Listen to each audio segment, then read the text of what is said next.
मैं आप लोग को कुछ बताना चाहता हूँ। मैंने एक चीज़ नोटिस किया हूँ सोशल मीडिया पे प्रतिदिन ये बताया जा रहा है, सारे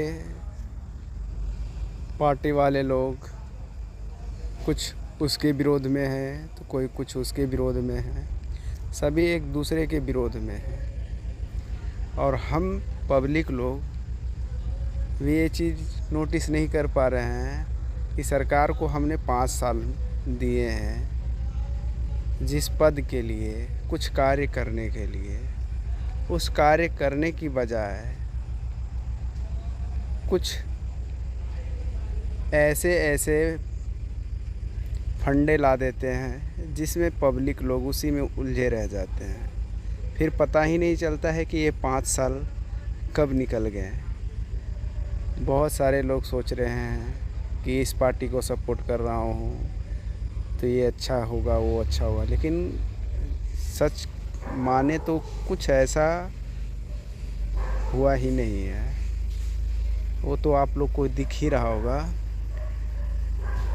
क्योंकि मैं अभी जिस जगह पे प्रेजेंट में हूँ यहाँ पे देखने के बाद ये चीज़ महसूस हो रहा है कि यहाँ पे जितने भी छात्र संगठन चला रहे हैं, बहुत सारे लोग यूनिटी चला रहे हैं, तो उसमें ये चीज़ साफ तौर पे पता चल रहा है कि हर कोई ना कोई किसी पार्टी के सपोर्ट में खड़े हैं, हर किसी न किसी विरोध में खड़े हैं। तो समझने की बात ये है, जब हम किसी प्रतिनिधि को चुनते हैं, किस लिए चुनते हैं कि कुछ वो कार्य करें, अच्छे कार्य करें। हमारा समय का मैं देख रहा हूँ कुछ दिनों से जंतर मंतर में फिर से प्रोटेस्टें स्टार्ट कर दी गई है यूजीसी को लेकर के। तो ये चीज़ जहाँ तक समझ में सभी को आना चाहिए कि आखिर में इसमें आरक्षण लाने में क्या फ़ायदा है, क्या नुकसान है, ये तो जगह की बात है। लेकिन फिर से ये समस्या यहाँ पे सामने आता है कि कोई ना कोई ऐसा योजना लाओ जिसमें पब्लिक उसका विरोध करे।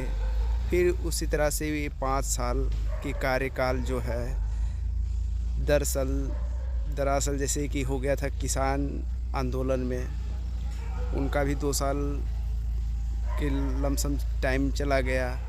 तो ये सब कहीं ना कहीं देखने के बाद पता चलता है कि ये सरकार जो है आम जनता के लिए नहीं है, बल्कि ये जो बड़े बड़े उद्योगपति हैं, बिजनेसमैन हैं, उनके लिए बने हैं।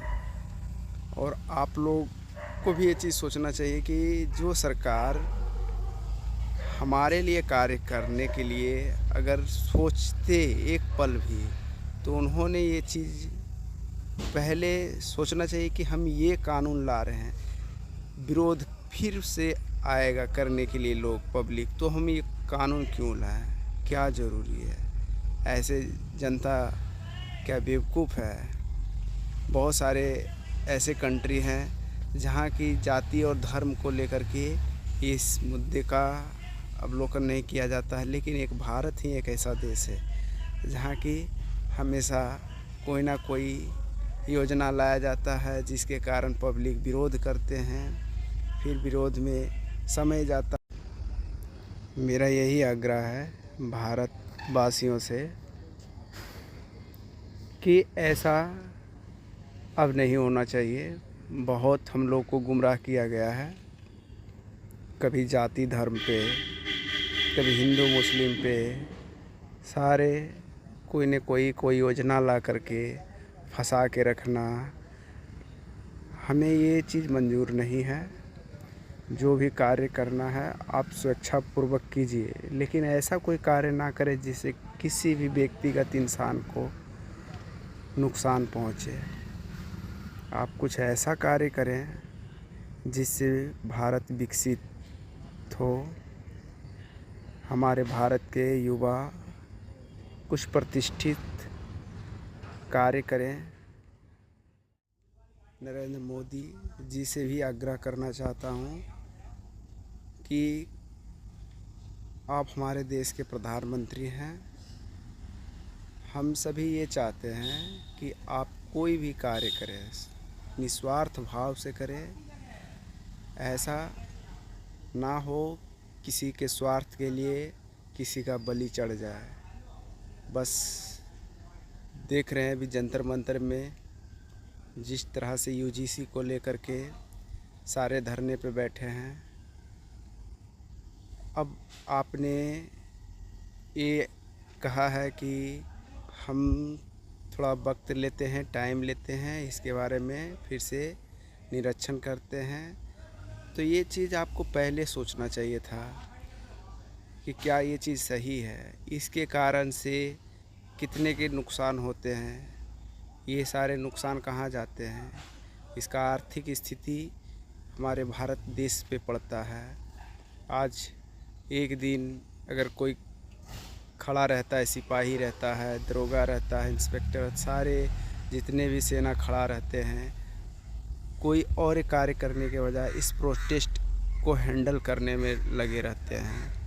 तो ये कहीं ना कहीं हमारे भारत के आर्थिक स्थिति को कमज़ोर करती है। इसीलिए और कुछ ऐसे ऐसे लोग भी हैं और अधिकारी हैं जिनको कुछ और कार्य करना होता है, जिसके कारण से ये सारे प्रोटेस्ट होते रहते हैं समय दर समय, जिसके कारण से उनका भी कार्य सफल नहीं हो पाता है और कार्य रुक जाता है। और इसका नुकसान सीधे तौर पे भारत देश पे पड़ता है।